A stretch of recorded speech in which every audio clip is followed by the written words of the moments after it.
Hello, പുതിയൊരു വീഡിയോയിലേക്ക് എല്ലാവർക്കും സ്വാഗതം. അപ്പോൾ ഇന്നലെ ഞാൻ ആനക്കുളത്ത് പോയിട്ടുണ്ടായിരുന്നു കേട്ടോ. എനിക്ക് മാങ്കുളം എന്ന് പറയുന്ന സ്ഥലത്ത് പോകേണ്ട അവിടെ ഒരു ഡിസ്പെൻസറി പോകേണ്ട ആവശ്യമുണ്ടായിരുന്നു.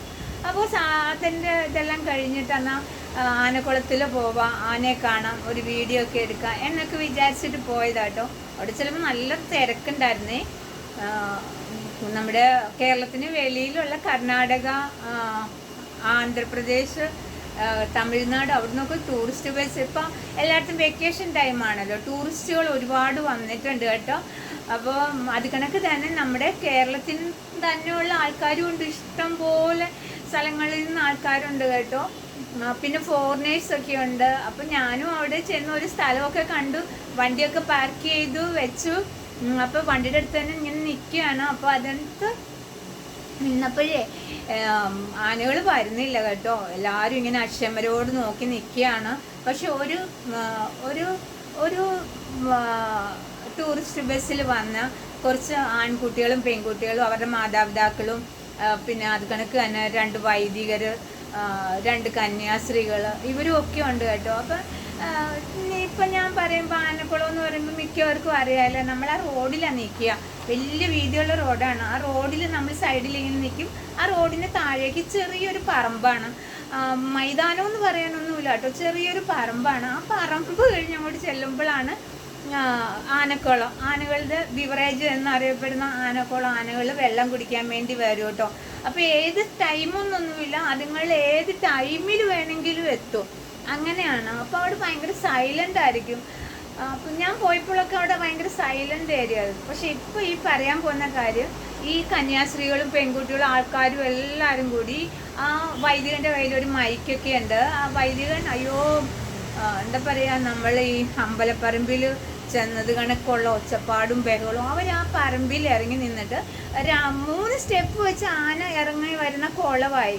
പക്ഷെ ആ കുളത്തിന് അപ്പുറമാണ്, ഓപ്പോസിറ്റാണ് കാട്. കാട്ടിൽ നിന്നാണ് ആനകൾ ഇറങ്ങി വരുന്നത്. ഇവർ ഈ പറമ്പിൽ കിടന്നുകൊണ്ട് ഒരു നെറ്റൊക്കെ വലിച്ചു കെട്ടി ഇവർ എന്താ പറയുക, നമ്മൾ വന്ന സ്ഥലം എന്തിനാണ് വന്നത്, നമ്മൾ വന്ന സ്ഥലം എന്താണെന്ന് പോലും ബോധം പോയിട്ടോ. എന്തോ ഇത്ര ആൾക്കാരെ കാണിക്കാൻ, ഞങ്ങൾ എന്തോ വലിയ സംഭവമാണെന്ന് കാണിക്കാനോ ഈ വന്ന ആൾക്കാരൊക്കെ ആ പറമ്പിൽ കൂടെ ആ റോഡിൽ കൂടി ഒക്കെ ഭയങ്കര ഒച്ചപ്പാടും ബഹളത്തിലും ഒക്കെ നടക്കുകയാണ് കേട്ടോ. മലയാളികളുടെ വില കളയാൻ ഇങ്ങനെ കുറേ മലയാളികൾ. അപ്പോഴും ആൾക്കാരൊക്കെ അക്ഷമരാണ്. ഞാൻ ചെല്ലുമ്പോൾ തന്നെ ഒരു 3:30 ആയി കേട്ടോ. അത് 4:30, 5:30, 6:30, 7 മണിയൊക്കെ ആവുന്നു. അതിൻ്റെ ഇടയിൽ ഒരു സംഭവം നടന്നു. 7 മണിയൊക്കെ ആയപ്പോഴത്തേക്കും നമ്മുടെ ഒരു ഫോറിനർ, അദ്ദേഹം ചെന്ന് ആ വൈദികനോട് ചോദിച്ചു, എന്തോ ചോദിക്കുകയാണ്. അതിന് ശേഷം അവരെ കളിയാക്കിക്കൊണ്ട് ഈ വൈദികനും ഇവരെ കൂടെയുള്ള 2-3 ആൾക്കാരും കൂടി എന്തോ ഒച്ചത്തിൽ പറഞ്ഞ് കളിയാക്കി ചിരിക്കുകയാണ്. അപ്പോൾ എന്താ ചോദിച്ചതെന്നൊന്നും നമുക്കറിയില്ല. കളിയാക്കലിൽ ചിരിക്കുകയും വാച്ചിടുന്നതിലും നമുക്കൊരു കാര്യം മനസ്സിലായി, അതവിടെ നിൽക്കട്ടെ. അതിനുശേഷം അമ്പലത്തിൽ ശബരിമലയ്ക്ക് വന്നൊരു സ്വാമിയാണ്, അദ്ദേഹം തമിഴാണ്.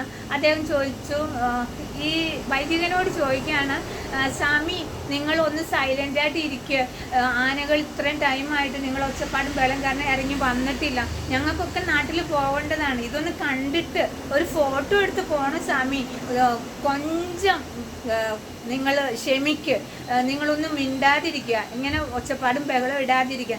അപ്പോഴും ആ സ്ത്രീകളും കുട്ടികളും ഒക്കെ, കന്യാസ്ത്രീകളും ഒക്കെ എന്തോ വലിയൊരു സംഭവമാണ് അവരെന്ന് വിചാരിച്ചുകൊണ്ട് ആ മനുഷ്യരെ അവിടെ നിന്ന് എന്നെ അടക്കം എല്ലാവരെയും കളിയാക്കി ചിരിക്കുകയും ആക്ഷേപിക്കുന്ന രീതിയിലുള്ള അന്താക്ഷരി കളിക്കുന്നു. അത് മാത്രമല്ല കേട്ടോ, JBLൻ്റെ സെറ്റ് ഇതൊക്കെ കൊണ്ടുവന്ന് വെച്ചിട്ട് അവർ ഭയങ്കരമായിട്ട് പാട്ടും അതും ഇതും ഒക്കെയാണ്. ആ പറമ്പിൽ ബോൾ കളിക്കുന്നു. ആ പറമ്പിൻ്റെ അപ്പുറം ആന ഇറങ്ങി വരുന്ന കുളമാണ്. ഇത്രയും ജനങ്ങൾ നിൽക്കുന്നത് ഈ ഒരു കാഴ്ച കാണാനാണ് എന്നൊന്നും ഇല്ലാതെ. അപ്പോൾ എനിക്ക് അവർ ക്രിസ്ത്യനാണല്ലോ, എന്താ പറയുന്നത്, പള്ളിയിലച്ഛനും 2 കന്യാസ്ത്രീകളും കുറേ വീട്ടുകാരും ഒക്കെ. അപ്പോൾ അതിലൊരു പെൺകുട്ടി എൻ്റെ അടുത്ത് ഈയിടെ പോയപ്പോൾ ഞാൻ ചോദിച്ചു, നിങ്ങൾക്ക് നോയമ്പൊന്നും ഇല്ലേ? ഞങ്ങൾ സാധാരണ, ഞാൻ എടുക്കാറില്ല, എൻ്റെ ഇതിൽ ഞാൻ പറഞ്ഞു, നിങ്ങൾ ക്രിസ്ത്യൻസ് അല്ലേ, നിങ്ങൾക്ക് 25 നോയമ്പൊന്നുമില്ലേ? ക്രിസ്മസിൻ്റെ അന്നല്ല, തലേന്നല്ലേ നിങ്ങൾ നോയമ്പ് വീടുക? ഈ നോയമ്പിൻ്റെ ഇടയിലൊക്കെ ഇതേപോലെ നിങ്ങൾക്ക് ടൂറൊക്കെ പോകാൻ പറ്റും. പിന്നെന്താ, ടൂർ പോകുന്നതിനൊന്നും കുഴപ്പമില്ല, ഇറച്ചി മീനും തിന്നാതിരുന്നാൽ മതി. ഇറച്ചി മീനും തിന്നാതിരുന്ന ഉടനെ നോയമ്പ് പൂർത്തിയാവും അല്ലേ? ആയിക്കോട്ടെ. പക്ഷെ മറ്റുള്ളവർ ഇങ്ങനെ ഇതാക്കണേ എന്തിനാണ്? ഒരു ഒരു ഒരു പബ്ലിക്കിലേക്ക് വരുമ്പോൾ നമ്മൾ പാലിക്കേണ്ട കുറേ മര്യാദകളില്ലേ? അതെന്താണ് ഈ ആൾക്കാർ പാലിക്കാത്തത്? 8:30 മണി ആയിട്ടും ആനകൾ ഇറങ്ങി വന്നുമില്ല. നിരാശരായിട്ട് കുറേ ആൾക്കാർ പോയി, ഞാനും തിരിച്ചു പോയി. അപ്പോഴും ഇവരവിടെ കൊട്ടും പാട്ടും ഒക്കെ ആയിട്ട്. അപ്പോഴും വേറൊരു കാര്യം എടുത്തു പറയാനുള്ളതെന്ന് വെച്ചാൽ, ഒരു 5 മണിയൊക്കെ ആയപ്പോഴത്തേക്ക് നമ്മുടെ ഫോറസ്റ്റ് ഗാർഡേഴ്സ് വന്നു. അവർ 3 പേര് വന്നിട്ട് ഇവരെ വഴക്ക് പറഞ്ഞു, ഇനി ഇവിടെ കളിക്കാൻ പറ്റില്ല, പറമ്പിലേക്ക് ഇറങ്ങാൻ പറ്റില്ല, നിങ്ങൾ റോഡിൽ കയറി എന്തെങ്കിലും വേണം ചെയ്തോ, ആ പറമ്പിലേക്ക് ഈ റോഡിൻ്റെ താഴേക്ക് ഇറങ്ങാൻ പാടില്ല. അതെന്താണെന്ന് ചോദിച്ചുകൊണ്ട് അതിനകത്ത് ഒരുത്തൻ വലിയ ആളാവുന്നൊക്കെ ഉണ്ടായിരുന്നു. അവൻ അതിനകത്ത് കോർഡിനേറ്റർ എല്ലാം ആയിരിക്കും. അവൻ അതുകൊണ്ടാണ് ആൾക്കാരുടെ മുന്നിൽ ഷൈൻ ചെയ്യുന്നത്. അപ്പം നിനക്കൊരു നീതി, നിനക്കൊരു ന്യായം എന്നൊക്കെ പറഞ്ഞ് അവൻ വലിയ ആളാവുന്നുണ്ട്. എവിടെയോ കേട്ടൊരു അത് എല്ലാ ജോലിക്കും അതിൻ്റേതായിട്ടൊരു എന്താ പറയുക, നിയമവും കാര്യങ്ങളും ഒക്കെ ഉണ്ടല്ലേ. അവരുടെ ഡ്യൂട്ടി അവർ ചെയ്യുക തന്നെ വേണം. ഇവർ ചെയ്ത് ഇത്ര ആൾക്കാരോട് ചെയ്തതിന് ഒരു കുഴപ്പമില്ല. അവരോട് അവിടെ ഇറങ്ങരുതെന്നും 5 മണിക്ക് ശേഷം ആ പറമ്പിലേക്ക് ഇറങ്ങരുതെന്ന് പറഞ്ഞപ്പോൾ ഇവർക്ക് ഇഷ്ടപ്പെട്ടില്ല. അപ്പോൾ ഇത്രയും മണിക്കൂർ ഞാൻ ചെല്ലുമ്പോൾ 3:30 ആയെന്ന് പറഞ്ഞത്, അതിനും എത്രയോ മണിക്കൂറുകൾ മുമ്പ് തുടങ്ങി എത്രയോ ടൂറിസ്റ്റുകൾ അവിടെ നിന്നല്ലേ. നമ്മുടെ നാട് കാണാൻ വരുന്ന നമ്മുടെ ഈ ആൾക്കാരോടൊക്കെ, പുറത്തുനിന്ന് വരുന്നവരോടൊക്കെ ഇത്രയും മോശമായിട്ട് പെരുമാറാൻ ഇത്രയും വിദ്യാസമ്പന്നരായ ഈ ആൾക്കാർക്കൊക്കെ എങ്ങനെ സാധിക്കുകയല്ലേ? അപ്പോൾ നല്ലൊരു ക്രിസ്മസാണ് വരുന്നത്. ആ നല്ലൊരു ക്രിസ്മസിൽ ഇങ്ങനെ ചില കല്ലുകടികളൊക്കെ വരുമ്പോൾ ആൾക്കാർ പൊതുവെ എന്താ പറയുക, വെറുത്തു പോകുന്നത് ഇങ്ങനെയൊക്കെയാണ് ആൾക്കാർ. എന്തിനാണ് അല്ലേ? നിങ്ങളുടെ ആ വിശുദ്ധ തിരുവസ്ത്രത്തിനോടുള്ള ബഹുമാനം കൊണ്ട് സത്യമായിട്ട് നേരെ ഞാനൊന്നും മിണ്ടാന് അല്ല. എൻ്റെ സ്വഭാവത്തിന് ഞാൻ നല്ല പച്ച തെറി പറയും. കാരണം ഞാൻ അങ്ങനെ ആയി പോയി. എന്നുവെച്ചാൽ ഇത്ര ആൾക്കാർ, നമ്മൾ ഇത്രയും ബുദ്ധിമുട്ടി ആന വരുന്നത്. കാരണം നമ്മൾക്ക് ആന എന്നൊക്കെ പറഞ്ഞാൽ അത്ര ഇതാണ്. ആന വരുന്നിടത്ത് ഇങ്ങനത്തെ കുറേ കോപ്രായം കെട്ടുമായിട്ട് ആൾക്കാർ വന്നു കഴിഞ്ഞാൽ നല്ല പച്ചത്തെറി തന്നെയല്ലേ പറയേണ്ടത് ഇല്ലേ? ഇങ്ങനെയുള്ളവർ പച്ചത്തെറിയുമല്ല, ഒരുപാട് വിഷമം ഉണ്ടായി കേട്ടോ.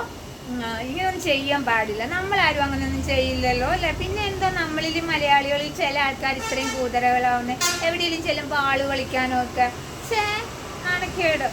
ചെല്ലുന്ന സ്ഥലം അറിയില്ല, അവിടെ എന്താണ് ആ സ്ഥലത്തിനനുസരിച്ചിട്ടുള്ള മര്യാദകൾ എന്താണെന്ന് പാലിക്കാൻ അറിയാത്ത ചില കച്ചറ മലയാളികളുണ്ട്.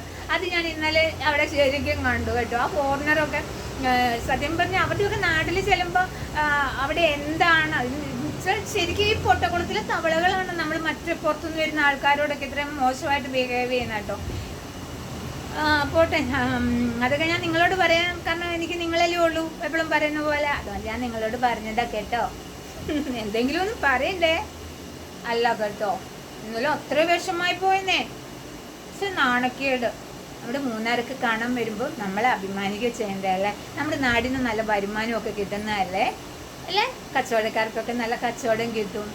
പക്ഷെ അതൊക്കെ കളയുന്ന കുറേ ആൾക്കാരുണ്ട് അല്ലേ?